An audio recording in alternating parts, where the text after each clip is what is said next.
Hi, and welcome to another edition of Strategic Business Insights. Today we're going to talk about persuasion and influence. And look, it all boils down to confident alpha behaviors. And we see these behaviors in the human world. We also see it in the animal kingdom. It's really the same thing. If you see a herd of animals or a pack of animals or whatever, a herd of seals, for example, there's always going to be that one alpha seal that essentially dominates the entire pack. Okay? The same types of behaviors are here in the human side of the world as well. And if you have those alpha confident behaviors, you end up having way more influence and persuasion with others. This is not complicated stuff. People break down persuasion and influence and have all these long models of different steps that you can take or different tricks that you can try and use to have higher levels of persuasion or influence with people around you. But the reality is what you really need to be building is alpha confident behaviors.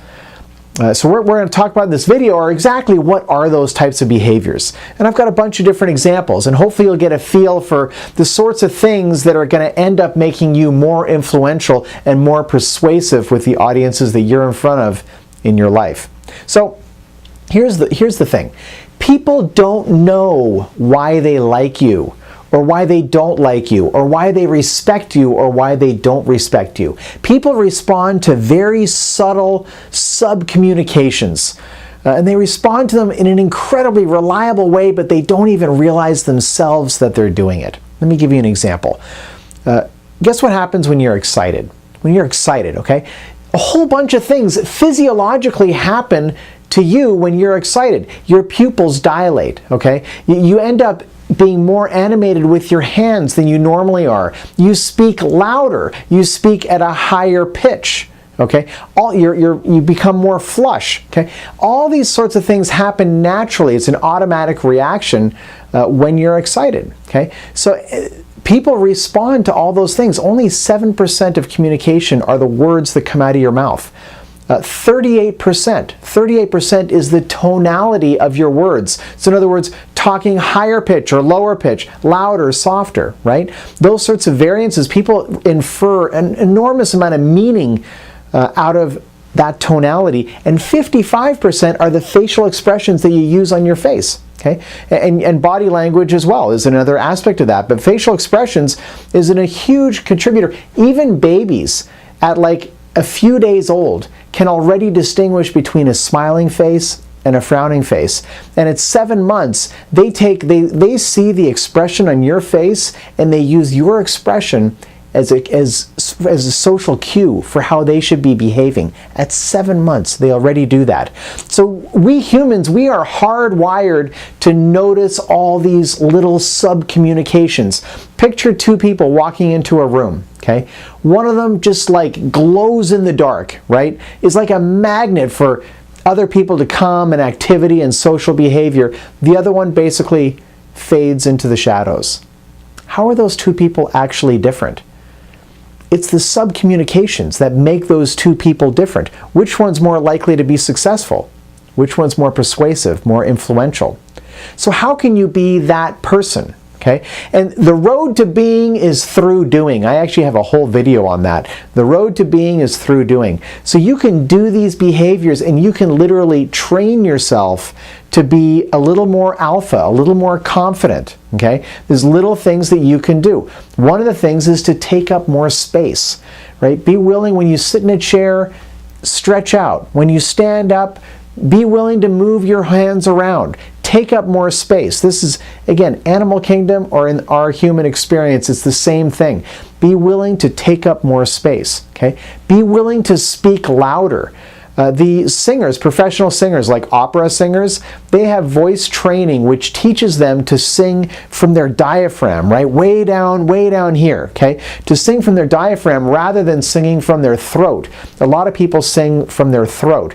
It's a far less powerful way to project, okay? And these operatic singers, they can fill an entire opera house with their voice Just one person without even a microphone, because they're singing from that diaphragm, from way down in their gut, and they have an enormous amount of power. It's like boxing, right? The difference between just trying to box like that, you're not going to get any power behind it, versus like coming back and stepping into it, like my left foot is stepping down right now, and you go right through the punch, right? You go right through your target as well. Now you have an enormous amount of power behind that punch. Okay? Same thing's true for your voice. Be willing to speak louder. Practice it. Even in a room by yourself, practice speaking louder and be willing to speak louder and speak openly, right? Have you ever noticed how you can see someone from across the room? Let's say it's a crowded room, maybe a networking event of some kind or a reception, and you look across the room and you see maybe a group of people over there talking, and you can hear one person clear as day, but you can't hear anything the other people are saying. That person is probably the alpha person within that group in that situation. He or she may not always be playing that role, but in that situation, he or she is in that role, and he's projecting, or she, right, is projecting. She's speaking louder. He's speaking louder. So you can hear it from all the way across the room, right? Be willing to be more animated. Be willing to be more passionate. Get more excited about the things you're talking about, because when you're excited, all kinds of things happen naturally. You don't have to worry about, faking it or doing it intentionally. Just worry about being passionate about the topic, and a lot of the other stuff will take care of itself. Okay? Another thing is to draw your state. Like, let's say the difference between being happy and being sad, okay, or being angry or frustrated. Okay? A lot of people rely on their external circumstances to be in one camp or the other. So they're looking for like good things to happen in their lives, so that puts them in a good mood. They're having a good day, right? Versus maybe a bunch of bad things happen, and so they're having a bad day. So they're getting their emotional state from their environment. Train yourself to get your emotional state from within. And this is hard. It's easier said than done. I work on this stuff myself. But train yourself to, in any situation, let's say you've had a hard day, train yourself. Just get a little instinct to say to yourself, you know what, I have control over this situation. I choose to be happy, or I choose to be positive in this environment. You're drawing state from within.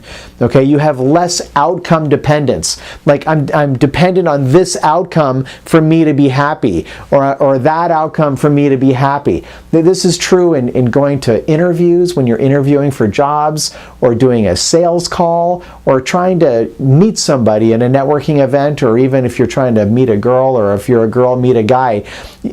Whether or not they react in the way you want should not matter, right? You have to be more process-oriented. I am going to say hi to this person.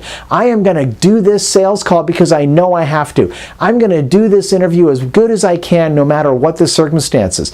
Drawing state from within, right? That's that confidence. That's that alpha behavior, is saying, I can do it on my own. I am doing my thing, and no matter what happens around me, I'm going to keep doing what I'm doing, and doing it with a smile on my face. Okay? These are all things, we get a lot of social pressures. We get a lot of, for example, speaking in front of people. That's what I do for a living. So when I get on stage, that is an alpha behavior, right? There's a certain amount of social pressure that I all of a sudden am confronted with, right? I have to have tolerance for those social pressures. If I walk up on that stage and there's 400 people in front of me, I have to be confident in that space and be able to fill that role and animate and be passionate and talk loud and so on and so forth to try and create the impression that I want and do a good job. But the interesting thing is that when I'm up on that stage, I'm far more influential, I'm far more persuasive, because I'm on that stage, which is an alpha behavior. So immediately all those other people are going to put me in a certain category while I'm up there.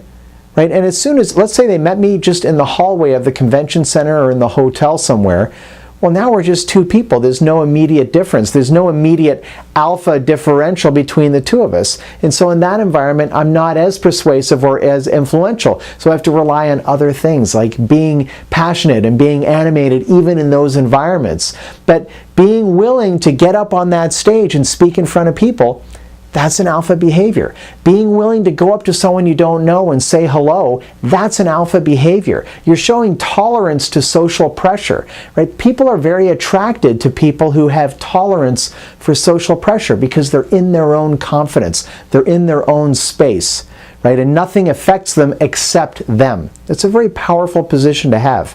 So if you want to be more persuasive and influential in your own life, then you got to cultivate those things. You got to cultivate that willingness to do things that other people aren't willing to do, okay? And show tolerance to social pressure and be passionate about what it is you're talking about. And get excited and use your hands and speak louder, take up more space. If you do those things, people will automatically listen to you more and be persuaded by you more and be influenced by you more. It will happen without them even noticing it. It's a natural human behavior, not even human, it's an animal behavior as well. So if you want to be more influential and more persuasive, develop those alpha confidence, develop that alpha confidence, those alpha behaviors, those tiny little sub-communications that can make a huge difference in the way you interact with the people in your life. Thanks for watching this video. My name is Patrick, reminding you as always to think bigger about your business. Think bigger about your life.